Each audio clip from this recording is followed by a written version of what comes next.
Hello students, आज हम अपने न्यूक्लियाई चैप्टर का नेक्स्ट टॉपिक कवर करेंगे, मास डिफेक्ट। छोटा सा टॉपिक है, इतना बड़ा नहीं है। तो मास डिफेक्ट क्या है? We will cover the topic mass defect. अब देखिए मास डिफेक्ट है क्या। आपको पता है जो हमारा न्यूक्लियस होता है उसमें क्या होता है, हमारे नंबर ऑफ प्रोटॉन्स होते हैं और नंबर ऑफ न्यूट्रॉन्स होते हैं। न्यूक्लियस में क्या होता है, प्रोटॉन्स और न्यूट्रॉन्स दोनों चीजें होती हैं हमारे पास। दोनों के कॉम्बिनेशन को हम किस नाम से जानते हैं? न्यूक्लियॉन से। ठीक है, न्यूक्लियॉन्स बोलते हैं कि number of protons plus number of neutrons. यहाँ हम बोल सकते हैं एलिमेंट्स, पार्टिकल्स प्रेजेंट इन, और जो सब्सटेंस प्रेजेंट इन, और you can say element present in nucleus are known as nucleons. ठीक है, टुगेदर नोन एज न्यूक्लियॉन्स। तो देखिए जो हमारा न्यूक्लियस है उसमें प्रोटॉन और न्यूट्रॉन कैसे हमारे पास, किस वजह से एक साथ होते हैं? आपको पता है वो न्यूट्रल होता है, प्रोटॉन पर हमारा पॉजिटिव चार्ज होता है। तो हमारे पास क्या है, पॉजिटिव पॉजिटिव अट्रैक्ट कर रहे हैं यहाँ पर। हालांकि देखा जाए तो पॉजिटिव और पॉजिटिव रिपेल करेंगे, लेकिन ये हमारे पास किस चीज से बाउंड होते हैं? प्रोटॉन्स और न्यूट्रॉन न्यूक्लियस में न्यूक्लियर फोर्स की वजह से। किसकी वजह से होते हैं? न्यूक्लियर फोर्स की वजह से। न्यूक्लियर फोर्स हमारा कैसा फोर्स है? स्ट्रॉन्गेस्ट। कैसा फोर्स है? स्ट्रॉन्गेस्ट फोर्स है। और कैसा है? Short range force. कैसा फोर्स है हमारा? Short range force, very short range force और यू कैन से। ठीक है, तो हमारे पास क्या है, जो प्रोटॉन और न्यूट्रॉन हमारे न्यूक्लियस में प्रेजेंट होते हैं उनका कुछ मास होगा। ठीक है, उनका क्या होगा? कुछ मास होगा प्रोटॉन्स और न्यूट्रॉन्स का, या हम बोल सकते हैं कि न्यूक्लियॉन्स का मास होगा। तो जो हमारा मास ऑफ न्यूक्लियॉन्स है, मास ऑफ न्यूक्लियॉन्स, वो हमारा क्या होता है? Greater then mass of nucleus.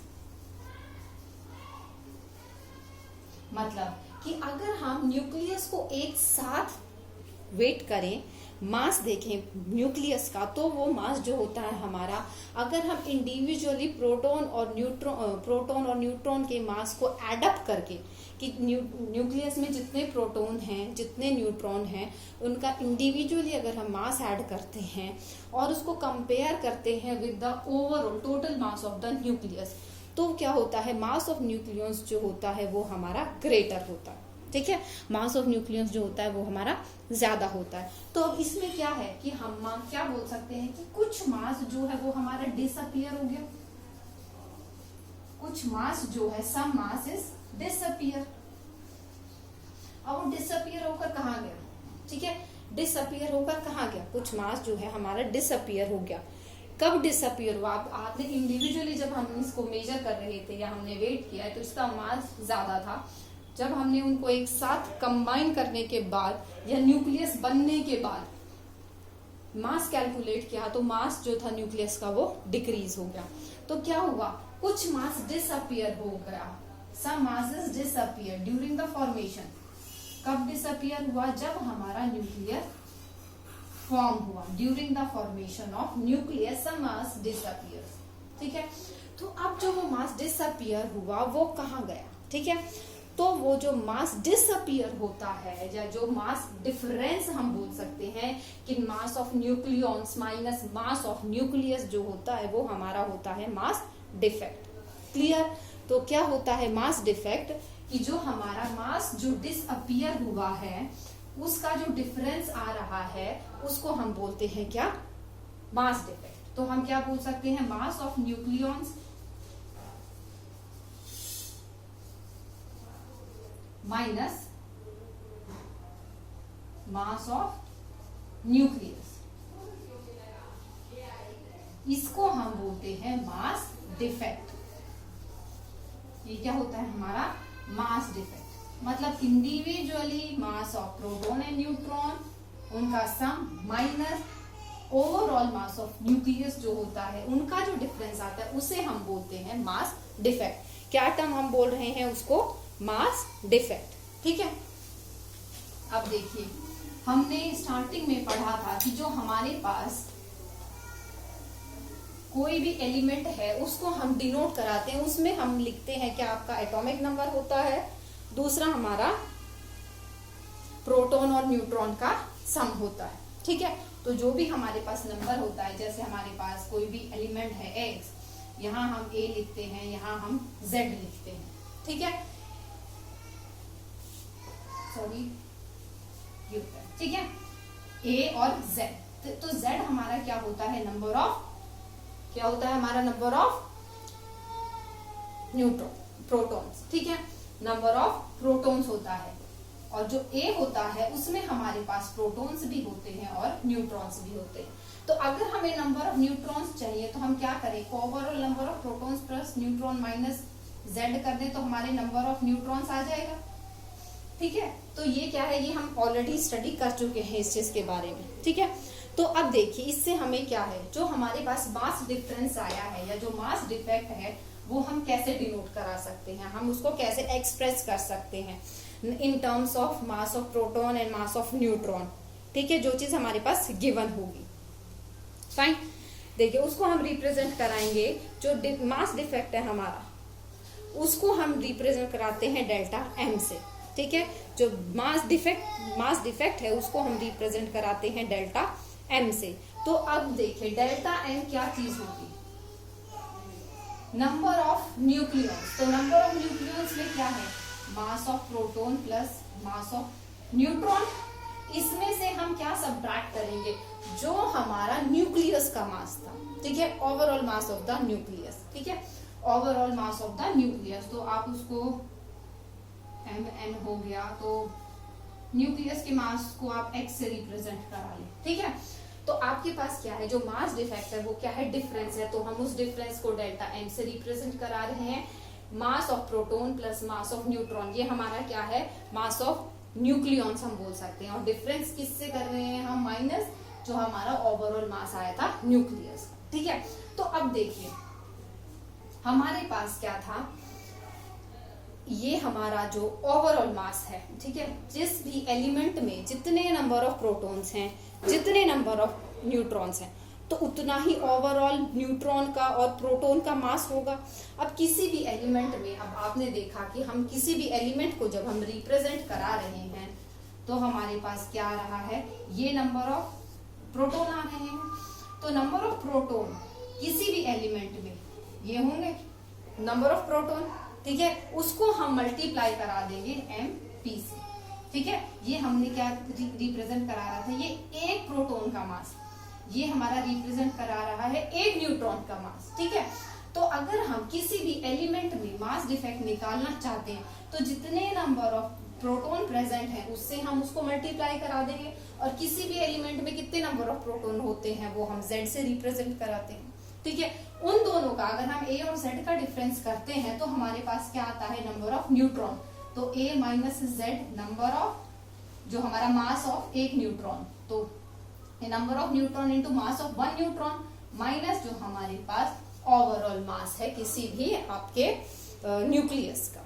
ठीक है, जो भी आपने एलिमेंट लिया है उसका ओवरऑल मास। ठीक है, तो ये हमारी रिप्रेजेंटेशन हो जाएगी, जो मास है आपका, मास डिफेक्ट है आपका। ठीक है, तो ये हमारी स्टैंडर्ड एक्सप्रेशन आ जाती है जिससे हम निकाल सकते हैं मास डिफेक्ट। ठीक है, अब आपसे बोला जाए किसी भी एलिमेंट का मास डिफेक्ट कैलकुलेट करना है और आपको बोला गया है कि मास of nucleus so and so value is given. ठीक है, तो अब आपके पास अगर कोई भी एलिमेंट है उसका आपको z पता होगा, a माइनस z पता होगा। ठीक है, मास ऑफ न्यूट्रॉन आपको गिवन है, मास ऑफ प्रोटॉन आपको गिवन है, तो यू कैन इजीली कैलकुलेट कि आपके पास कितना मास डिफेक्ट आया है। ठीक है, you can easily calculate how much mass defect is there. ठीक है, अब देखिए अगर कोई भी एनर्जी रिलीज होती है, अब एनर्जी का फॉर्मूला आपको पता है E इक्वल्स टू mc²। ठीक है, मास एनर्जी रिलेशन जो है E इक्वल्स टू mc²।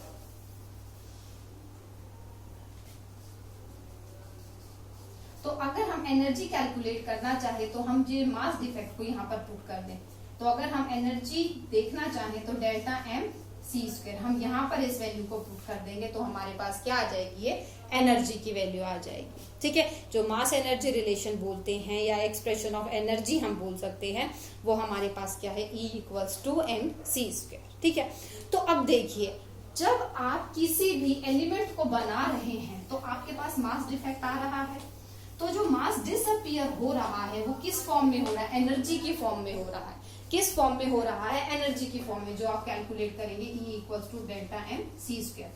तो ये आपकी जो एनर्जी आएगी, ये वो एनर्जी आएगी जो डिसअपियर हो रही है, ठीक है, जो रिलीज हो रही है। इस एनर्जी के रिलीज होने से आपका जो ये मास है वो घट रहा है, ठीक है। जो मास आ रहा है आपका एक्चुअल जो न्यूक्लियस का मास है, और जो आपका इंडिविजुअली अगर हम प्रोटॉन और न्यूट्रॉन को ऐड करके मास निकलते हैं, उसका जो डिफरेंस आ रहा है, वो डिफरेंस किस लिए आ रहा है, वो इस एनर्जी की वजह से आ रहा है, क्योंकि कुछ एनर्जी रिलीज हो रही है, ठीक है। तो हम क्या बोल सकते हैं, some energy is released, some energy is released during the formation of nucleus, ठीक है। न्यूक्लियस के फॉर्मेशन में कुछ एनर्जी रिलीज हो रही है, ठीक है। तो अब एक बात बताइए, अगर हम न्यूक्लियस को बना रहे हैं, एनर्जी रिलीज हो रही है, तो जब हम अगर न्यूक्लियस को ब्रेक करेंगे तो हमें कुछ एनर्जी देनी पड़ेगी, ठीक है। अगर वो एनर्जी हम देते हैं, जो एनर्जी हम न्यूक्लियस को देंगे, और वो न्यूक्लियस इंडिविजुअली प्रोटॉन और न्यूट्रॉन में ब्रेक होगा, ठीक है, वो एनर्जी इसी एनर्जी के इक्वल होगी, वो एनर्जी इसी एनर्जी के इक्वल होगी, ठीक है, जो एनर्जी रिलीज हो रही है during the formation of nucleus, ठीक है। तो जो एनर्जी रिलीज हो रही है, उसी एनर्जी को हमें देना पड़ेगा। You have to give same amount of energy while you break the nucleus into its constituents, that means proton और न्यूट्रॉन, ठीक है। तो जो एनर्जी आप देंगे while breaking, उस एनर्जी को हम बोलते हैं क्या, बाइंडिंग एनर्जी। उस एनर्जी को हम क्या बोलते हैं, बाइंडिंग एनर्जी, ठीक है। तो ये एक छोटा सा टॉपिक था जो आपको पढ़ना था, ठीक है। बाइंडिंग एनर्जी का कर्व भी था, लेकिन वो अब सिलेबस से इस बार के लिए डिलीट कर दिया गया, ठीक है, because you all know that syllabus is reduced by 30%, ठीक है। तो अब देखिए क्या है, फटाफट से मैं बताती हूँ। मास डिफेक्ट क्या है, मास डिफेक्ट न्यूक्लियस के जो आपका ओवरऑल मास है न्यूक्लियस का, और इंडिविजुअली प्रोटॉन और न्यूट्रॉन का मास है, उनका डिफरेंस है, जिसे हम मास डिफेक्ट बोलते हैं, ठीक है। तो उस मास डिफेक्ट की वजह से कुछ एनर्जी रिलीज होती है, वो एनर्जी हम कैलकुलेट कर रहे हैं E इक्वल्स टू mc² फॉर्मूले से, ठीक है। तो जो एनर्जी रिलीज होगी during the formation of nucleus, वो कितना अमाउंट होगा, वो ये अमाउंट होगा जो रिलीज होगा, ठीक है। जब आप अपने न्यूक्लियस को ब्रेक करेंगे इन इट्स कॉन्स्टिट्यूएंट, किसमें, न्यूट्रॉन और प्रोटॉन में, जब आप अपने न्यूक्लियस को ब्रेक करेंगे तो आपको सेम यही अमाउंट एनर्जी का देना पड़ेगा फॉर ब्रेकिंग और separating this proton and neutron, ठीक है, for separating this proton and neutron. तो जो ये सेम एनर्जी आप देंगे for breaking the nucleus into its component, उस एनर्जी को हम बोलते हैं क्या, बाइंडिंग एनर्जी। क्या बोलते हैं हम उसको, बाइंडिंग एनर्जी, ठीक है, वो होती है हमारी बाइंडिंग एनर्जी। तो जितनी ज्यादा बाइंडिंग एनर्जी होगी, उतना ही एलिमेंट जो होगा वो स्टेबल होगा, ठीक है। जितनी ज्यादा बाइंडिंग एनर्जी होगी, उतना ही आपका जो एलिमेंट है वो स्टेबल होगा, ठीक है। उसके बाद आपका एक फ्रैक्शन आता है, पैकिंग फ्रैक्शन, ठीक है। एक आता है आपका पैकिंग फ्रैक्शन, इसकी सिर्फ डेफिनेशन ही है आपके सिलेबस में, nothing more than that you have to do, ठीक है। क्या है आपका एक पैकिंग फ्रैक्शन, ठीक है, छोटा सा 2-3 लाइंस का है ये। पैकिंग फ्रैक्शन क्या होता है, पैकिंग फ्रैक्शन है आपका रेशो, ठीक है। पैकिंग फ्रैक्शन क्या है, आपका रेशो बोल सकते हैं आप, किस चीज का, जो आपका मास डिफेक्ट है और पर न्यूक्लियन, ठीक है। You can define it as it is the mass defect per nucleon, ठीक है, मास डिफेक्ट पर न्यूक्लियन, और you can define it as delta M by A, जो आपके पास नंबर है।